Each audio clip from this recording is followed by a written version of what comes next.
Hey guys, আসসালামু আলাইকুম। কেমন আছো তোমরা? তোমাদের রৌদ্র গল্পর সিজন 2 পার্ট 3 নিয়ে এসে পড়ছি। তো বেশি কথা না কই আজকের ভিডিও শুরু করা যাক। আর তুই ঘুরিস এক খেয়া খাটের মাঝির পিছনে, হাস্যকর। কুহিলিকা বলল, কেন ঘুরিস? সময় হলেই বুঝবি। শোন, একটা উপকার করতে পারবি? নিশি বলল, উপকার? সেটা আবার কি? কুহিলিকা বলল, সত্যি লাগবে রে। নিশি বলল, আচ্ছা বল, তবে কি উপকার করতে পারি তোর? কুহিলিকা বলল, তুই কাল সকালবেলায় কলেজে গিয়ে পিয়নের কাছ থেকে সব চাবি চুরি করবি, যেন কেউ না জানে। নিশি বলল, হা হা, তুইও পারিস মজা করতে। কুহিলিকা বলল, আরে এটা মজা না, সত্যি সত্যি চুরি করবি প্লিজ। নিশি বলল, দূর, আমি নাকি চাবি চুরি করব, সেটাও আবার পিয়নের কাছ থেকে। কুহিলিকা বলল, এত কিছু জানি না, তুই পারবি কিনা সেই কথাটি বল। নিশি বলল, পারবো, কিন্তু তুই সেই চাবি দিয়ে কি করবি? কুহিলিকা বলল, কালকে দেখিস আমি কি করি সেই চাবি দিয়ে। নিশি বলল, আজ তুই একটু বল না। কুহিলিকা বলল, কাল রৌদ্রকে দেখবি, থাক আর বলবো না। নিশি বলল, দিলি তো মনের ভিতর একটা অনিশ্চয়তা ঢুকিয়ে। কুহিলিকা বলল, আমি ঘুমিয়ে গেলাম, কাল দেখা হবে, গুড নাইট। এই বলে কুহিলিকা ফোন কেটে দিয়ে ঘুমিয়ে পড়ে। আবার পরের দিন সকালবেলায় উঠে তাড়াহুড়া করে কলেজে চলে যায়। কলেজে গিয়ে কুহিলিকা নিশকে খুঁজে বের করে। কুহিলিকা বলল, চাবি নিয়েছিস? নিশি বলল, এটা কোনো ব্যাপার হলো নাকি, এই নে চাবি। কুহিলিকা বলল, ধন্যবাদ রে। নিশি বলল, ধন্যবাদ দিতে হবে না, এখন বল কি করবি এই চাবি দিয়ে। কুহিলিকা বলল, তুই শুধু 30 মিনিট অপেক্ষা কর, তারপরে দেখবি ঘুঘু পাখি আমাদের ফাঁদে পা দিবে। নিশি বলল, ঠিক আছে। এরপর যখন কলেজের ছাত্রছাত্রী এসে ভর্তি হয়, তখন কুহিলিকা নিশিকে নিয়ে কলেজের মাঠের সামনে আসে। কুহিলিকা বলল, শোন, তুই এখানে থাক, একটু পরে রৌদ্র আসবে, তারপরে আমি করব, আর তুই চিৎকার করে সবাইকে ডাকবি। নিশি বলল, বাহ, কি সুন্দর বুদ্ধি তোর মাথায়। কুহিলিকা বলল, চুপ কর, আমি যা বলছি তাই করবি, যদি করতে না পারিস তখন তোর খবর আছে। এখানে নিশিও কুহিলিকার কথায় বুঝলাম তাদের মাথায় কোনো দুষ্ট বুদ্ধি এসে চেপেছে। এখন দেখার পালা সেই বুদ্ধিটা কি। এরপরে কুহিলিকা নিশিকে সেখানে রেখে একটি জায়গায় চলে যায়। এরপরে যখন রৌদ্র কলেজে আসে, ঠিক সেই সময় নিশি বলে ওঠে। নিশি বলল, বাঁচাও কুহিলিকাকে প্লিজ, ও আত্মহত্যা করতে গিয়েছে। কলেজে ঢুকা মাত্র কুহিলিকার আত্মহত্যার কথা শুনে রৌদ্র একটু বেশ আশ্চর্য হয়, কিন্তু কোনো পাত্তা দেয় না। ঠিক সেই সময় নিশির এমন চিৎকারের শব্দ শুনে কলেজের সবাই সেখানে উপস্থিত হয় এবং নিশিকে সবাই জিজ্ঞাসা করে। স্যার এসে নিশিকে জিজ্ঞাসা করে, এই নিশি, কি হয়েছে? তুমি এত চিৎকার করতেছো কেন? আর কুহিলিকার কি হয়েছে? নিশি বলল, স্যার, কুহিলিকা আত্মহত্যা করার চেষ্টা করতেছে। স্যার বলল, কি বলো এসব, কিন্তু ও কোথায়? তখন নিশি উপরের দিকে তাকিয়ে বলে। নিশি বলল, স্যার, আমাদের কলেজের বিল্ডিংয়ের উপর তাকিয়ে দেখুন। কথাটি শুনে সবাই উপরে তাকায় আর দেখতে পায় কুহিলিকা সর্বোচ্চ ছাদের উপর উঠেছে। তখন স্যার কুহিলিকাকে উদ্দেশ্য করে বলে, স্যার বলল, কুহিলিকা তুমি নিচে নেমে এসো, আর সাইডে যেও না। তখন উপর থেকে কুহিলিকা বলে, না, আমি নিচে নামবো না, এখান থেকে আত্মহত্যা করব। স্যার বলল, কিন্তু কেন আত্মহত্যা করবা, জানতে পারি কি আমি? কুহিলিকা বলল, সেটা আপনি নিশির কাছ থেকে শুনে নিন। তখন সবাই নিশিকে জিজ্ঞাসা করে। স্যার নিশিকে জিজ্ঞাসা করে, এই নিশি কাহিনী কি? হ্যাঁ, ও কেন আত্মহত্যা করতে চাইতেছে? নিশি বলল, স্যার, কিভাবে যে বলি? স্যার বলল, বলো। নিশি বলল, আসলে হয়েছে কি স্যার, কুহিলিকা একটি ছেলেকে ভীষণ ভালোবাসে, কিন্তু ছেলেটা তাকে সবসময় ইগনোর করে। স্যার বলল, কেন, কোন ছেলে এই পরীর মতো মেয়েকে ইগনোর করে? হ্যাঁ। নিশি বলল, স্যার, ওর নাম রৌদ্র। স্যার বলল, কি, রৌদ্র কুহিলিকাকে ইগনোর করে? এইসব আবার রৌদ্র দূর থেকেই দেখতেছিল, কিন্তু কোনো কথা বলছিল না, কারণ কথা বললেই ঝামেলা, তাই চুপ করে আসে। নিশির মুখে রৌদ্রর নামটি শুনে সবাই বেশ আশ্চর্য হয়ে যায়। স্যার তখন রৌদ্র খোঁজ করে, কিছুক্ষণ খোঁজার পরে রৌদ্রকে পায়। স্যার বলে, রৌদ্র, কি শুনতাছি এইসব? রৌদ্র বলল, স্যার, এইসব কাহিনীতে আমি যেতে চাই না, দয়া করে আপনি আমাকে কিছু বলবেন না।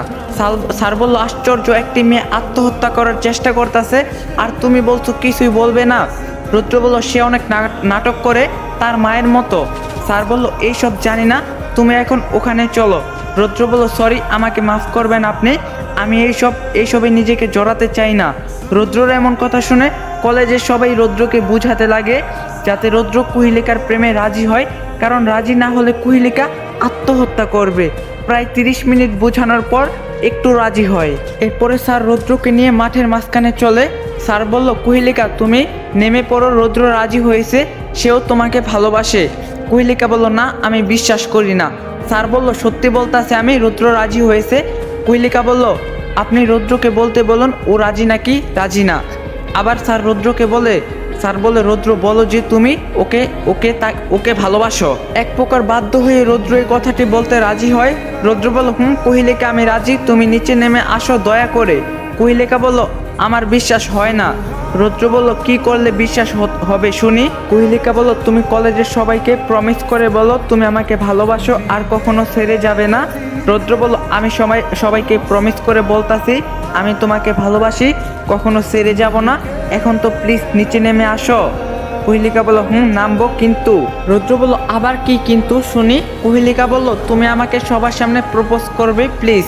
রুদ্র বলল, না আমি পারবো না। কুহেলিকা বলল, ঠিক আছে, তবে আমিও নামবো না, এখান থেকে ঝাঁপ দিব সোজা নিচে। স্যার বলল, আরে রুদ্র করো না প্রপোজ, এত লজ্জার কি আছে? তখন সবাই বলল, প্রপোজ করো রুদ্র। রুদ্র ভীষণ আপসেট হয়ে পড়ে, কি করবে না করবে কিছুই ভেবে পাচ্ছে না। অনেক জোরাজুরির পরে রুদ্র কুহেলিকাকে আই লাভ ইউ বলল, আমি তোমাকে ভালোবাসি আর চিরকাল তোমার সঙ্গেই থাকতে চাই। উপর থেকে কুহেলিকা বলল, সত্যি বলতাছো? রুদ্র বলল, সত্যি বলতাছি, বিশ্বাস করতে পারো আমাকে। কুহেলিকা বলল, আই লাভ ইউ টু রুদ্র, আমি তোমাকে অনেক অনেক ভালোবাসি, সারা জীবন তোমার সঙ্গেই থাকতে চাই। রুদ্র আর কুহেলিকাও প্রেম করে ফেলাইলো, আর এখন তো আমি সিঙ্গেল। যাই হোক গাইস, তোমাদের সাথে একটু মজা করলাম, চলো আবারও গল্পতে যাওয়া যাক। রুদ্র বলল, জানি, এখন নেমে পড়ো। কুহেলিকা বলল, ঠিক আছে। এরপরে কুহেলিকা সেই ছাদ থেকে নেমে পড়ে। এখন তো বুঝতেছেন কেন চাবিটা চুরি করছিল নিশি। কাহিনীটা বাংলা ছবির মতো লাগতাছে না, তাই না? এই কাহিনীটা বাংলা ছবির মতোই হচ্ছে। এর পিছনে একটি কারণ আছে, সেই কারণটি পরে বুঝতে পারবেন সবাই। কুহেলিকা নিচে নেমে এসে রুদ্রকে সবার সামনে জড়িয়ে ধরে আর বলতে থাকে। কুহেলিকা বলল, রুদ্র বিশ্বাস করো, আমি তোমাকে অনেক ভালোবাসি, তুমি আমার পৃথিবী, আমার স্বপ্ন। রুদ্র বলল, পাগলি একটা, এখন ছাড়ো, সবাই দেখতাছে আমাদের। কুহেলিকা বলল, দেখুক, আমি তোমাকে ছাড়বো না। এই কথাটি শুনে রুদ্র কুহেলিকাকে জড়িয়ে ধরে সবার সামনে। কলেজের সবাই এই কাহিনীটা দেখে হাতে তালি দিতে থাকে এবং দুজনের ভালোবাসাকে সম্মান জানায়। এরপরে কলেজের সকল ছাত্রছাত্রী সবাই নিজেদের কাজে ব্যস্ত হয়ে পড়ে। রুদ্র বলল, তুমি আমাকে এত ভালোবাসো? কুহেলিকা বলল, অনেক ভালোবাসি, নিজের থেকেও বেশি। রুদ্র বলল, তাই বলে এমন পাগলামি করবা? হ্যাঁ। কুহেলিকা বলল, এটা তো কিছুই না, আমি তোমার জন্য সব কিছু করতে রাজি আছি। রুদ্র বলল, এত ভালোবাসো আমায়? কুহেলিকা বলল, জি। রুদ্র বলল, আচ্ছা, তোমার বাবা মা তো আমাকে মেনে নিবে না, কারণ আমি গরিব।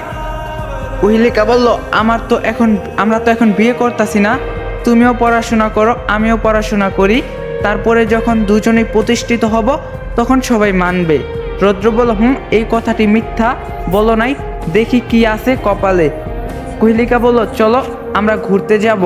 রুদ্র বলল, তোমাকে নিয়ে ঘোরার মতো আমার কাছে একটি টাকাও নেই। কুহেলিকা বলল, আছে শুধুমাত্র ভালোবাসা। কুহেলিকা বলল, আরে পাগল, আমি থাকতে তোমার টাকা নিয়ে কে ভাবতে বলছে? হ্যাঁ। রুদ্র বলল, গার্লফ্রেন্ডের টাকায় চলবো আমি রুদ্র, সেটা হতে পারে না। কুহেলিকা বলল, রুদ্র আমার কিন্তু রাগ উঠতাছে, আমি যা বলছি তাই হবে, চলো প্লিজ। এমন সময় পিছন থেকে এসে নিশি বলে, বাহ, সব সেটেল করে দিলাম আমি, আর তোমরা দুজন আমাকে রেখে ঘুরতে যাবে? রুদ্র বলল, আচ্ছা তুমিও চলো আমাদের সঙ্গে। কুহেলিকা বলল, কি তুইও যাবি? নিশি বলল, নিয়ে গেল তো অবশ্যই যাব, তুই তো আর নিয়ে যাবি না? রুদ্র বলল, আরে নিয়ে যাবে, চলো। কুহেলিকা বলল, চল আমাদের সাথে। নিশি বলল, থাক, তোদের প্রেমে ব্যাগরা না দেই আমি, নতুন প্রেম, তাও আবার আজ থেকে শুরু। কুহেলিকা বলল, এই তুই চুপ করবি? নিশি বলল, আচ্ছা চুপ করলাম, এখন খুশি তো নাকি? কুহেলিকা বলল, অনেক। এরপর রুদ্র ও কুহেলিকা একটা রিক্সা নিয়ে ঘুরতে বের হয়। বেশ কিছু দূর যাওয়ার পর কুহেলিকা বলল, রুদ্র একটা কথা বলি। রুদ্র বলল, বলো। কুহেলিকা বলল, আচ্ছা তুমি আমাদের কলেজের ফার্স্ট বয় তাই না? রুদ্র বলল, কেন? কুহেলিকা বলল, আসলে আমি তো তেমন ভালো না পড়াশোনায়, তাই বলতে চাইছি তুমি যেগুলো পড়ো ওইগুলো নোট বানিয়ে আমাকে দিবে। রুদ্র বলল, অবশ্যই। কুহেলিকা বলল, কবে দিবে? রুদ্র বলল, তোমার যখন ইচ্ছা নিও, কোনো সমস্যা নেই। কুহেলিকা বলল, কাল দিতে পারবে? আমি পড়তাম। রুদ্র বলল ঠিক আছে, কিন্তু আমরা এখন কোথায় যাচ্ছি কুহিলিকা? কুহিলিকা বলল এই তো প্রেমনগরে। রুদ্র বলল সেটা আবার কোথায় শুনি একটু। কুহিলিকা বলল সেটা হচ্ছে রংপুর জেলায় মিরপুর থানায় অবস্থিত। রুদ্র বলল ওহ, অনেক দূরে মনে হয়। কুহিলিকা বলল আরে না, এখান থেকে 1 ঘন্টা লাগে যেতে। তুমি কি এইসব কিছু চিনো না? রুদ্র বলল না, কখনো আসি নাই তো তাই। কুহিলিকা বলল সমস্যা নেই, এখন থেকে সব কিছু আমি তোমাকে চেনাবো। রুদ্র বলল আচ্ছা। কুহিলিকা বলল জানো তোমাকে নিয়ে কত স্বপ্ন বুনেছি আমি। রুদ্র বলল ওহ তাই বুঝি, শোনাও না একটু। কুহিলিকা বলল তোমার আমার বিয়ে হবে, তারপরে আমরা দুজনে হানিমুন করতে যাব কক্সবাজার, তারপরে কিউট একটা বেবি হবে। রুদ্র বলল তাই বুঝি, তবে বেবির নাম কি হবে শুনি। কিছুক্ষণ ভেবে কুহিলিকা বলল ছেলে হলে তুমি রাখবা, আর মেয়ে হলে আমি রাখবো সুহাসিনী। রুদ্র বলল বাহ, নামটি তো খুব সুন্দর। কুহিলিকা বলল দেখতে হবে না গার্লফ্রেন্ডটা কার আমি। রুদ্র একটু হাসলো। কুহিলিকা বলল জানো তোমাকে দেখতে না ঠিক তোমার বাবার মতো। রুদ্র বলল এই কথাটি আমার মাও বলে। কুহিলিকা বলল বিশ্বাস করো রুদ্র, আমি নিজ ইচ্ছায় তোমার বাবাকে পানিতে ফেলে দেইনি। সেই দিন আমি নিজেকে রক্ষা করতে এমন কাজ করতে বাধ্য হয়েছি। রুদ্র বলল জানি, বাদ দাও এই সব কথা। কুহিলিকা বলল খুব মিস করো তাই না? রুদ্র বলল অনেক মিস করি। সে খারাপ হলেও আমার মা এবং আমাকে অনেক ভালোবাসতো। কুহিলিকা বলল আমি দুঃখিত। ঠিক সেই মুহূর্তে একজন তাদের রিস্কার সামনে চলে আসে, যেটা দেখে রুদ্র এবং কুহিলিকা বেশ আশ্চর্য হয়। রুদ্র একটু বেশি হয়। মিতু বলল রুদ্র তুমি কোথায় যাচ্ছ, আর এই মেয়েটা কে? আসসালামু আলাইকুম গাইস, যদি পার্ট 4 লাগে অবশ্যই কমেন্ট বক্সে বলবেন, আর যদি ভিডিওটা ভালো লাগে বেশি বেশি করে লাইক করে দিবেন। চ্যানেলে নতুন না থাকলে অবশ্যই চ্যানেলটা সাবস্ক্রাইব করে দিবেন, আর পার্ট 4 লাগলে অবশ্যই কমেন্ট বক্সে বলবেন। যদি ভিডিওটা ভালো লাগে লাইক কমেন্ট শেয়ার করে দিবেন। তাহলে আজকের ভিডিও এই পর্যন্তই ছিল। সবাই ভালো থাকেন, আজকের জন্য বিদায় নিতে আসি। আল্লাহ হাফেজ।